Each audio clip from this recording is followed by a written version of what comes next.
Today you will learn how to bias different parts of your back muscles in order to improve weak points and improve your back aesthetics to look beautiful in any photo that you take. Let's get into it. Hey everyone, my name is Patrick, but I go by Minimalist Bodybuilding. Today we'll be digesting and dissecting all the back muscles, explaining their movement patterns and the best ways to work them. So without further ado, let's start off with the lat muscles. The lats, the wings, whatever you want to call them. First, it's best to understand how to work them while doing horizontal pull variations. The first thing you want to do is keep your elbows tucked in at your sides. This will ensure that your lats are getting worked. Now, when you pull below the upper abs, specifically at the belly button, your lower lats will get targeted the most. So if that's what you're looking to grow, I recommend trying that out. Now, when you pull above the upper abs, that's when your lats start to get less biased and other muscles start to take over. Specifically, close grip chin-ups, close grip neutral pull-ups, and close grip regular pull-ups. Now, I also recommend adding a dead hang at the end of the movement in order to stretch the lats out as much as possible. Let's get into the traps. To best work your traps during horizontal movements, you want to focus on pulling above the upper abs, so around chest level. Try not to go over the neck, as that's when other muscles start to take over and you start biasing the upper traps, which we'll get into later. You also want to pull with your elbows flared out to the side so you can feel the back of your scapula, aka your shoulder blades, squeezing and hitting each other at the end range of the movement. Now, for vertical pulling variations, it's best to do any exercise with a wide grip variation.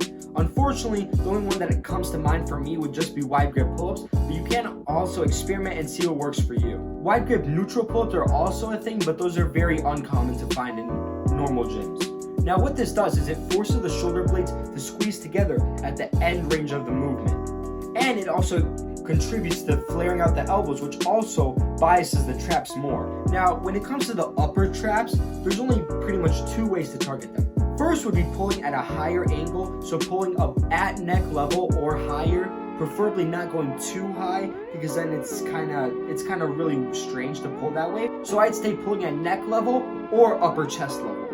Now, the second thing you can do is focus on shoulder shrug variations, whether it's the dumbbell shoulder shrug, the barbell shoulder shrug, or anything else similar, maybe even farmer walks. Those are amazing for trap development.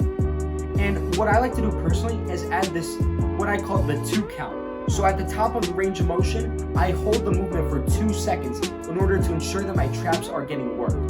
This really burns up the traps and you can definitely feel the contraction throughout the movement. Let's get into the rear delts. For the rear delts, what you want to do is you want to focus on horizontal pulling movements, where you pull above neck level to forehead level or even a bit higher. Anything else is kind of overkill, and you want to make sure that your scapula is retracted throughout the whole range of motion. This may prevent you from locking out, but you will feel your rear delts working throughout the whole set while doing this. I also recommend flaring the elbows to the side, as this will cause the rear delts to work while getting pushed against the traps. Now, I also recommend experimenting with your body, because for me personally, it took me a while to figure this out, and this may not be for everyone, so it's best to experiment trying different scapular formations such as protracted and retracted, or even staying in a neutral position in order to see what works your rear delt the best. You can also try the 2 count method that I talked about for the upper traps, as this also works, and I personally used it myself just so I can feel the burn at my rear delts during the end range of the movement. Now let's get into the key takeaways and what you really need to know when it comes to the back. For lats, keep your elbows close to your body, and when you're doing a horizontal pull variation, pull below the upper abs. To bias the traps, focus on a wide grip variation for vertical pulling exercises.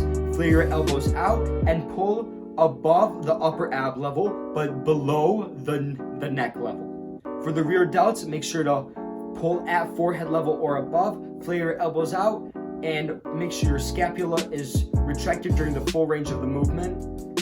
Thank you for watching. I hope you learned how you can bias different parts of your back muscles, and I hope this helps you on your bodybuilding journeys or just your aesthetic physique journey.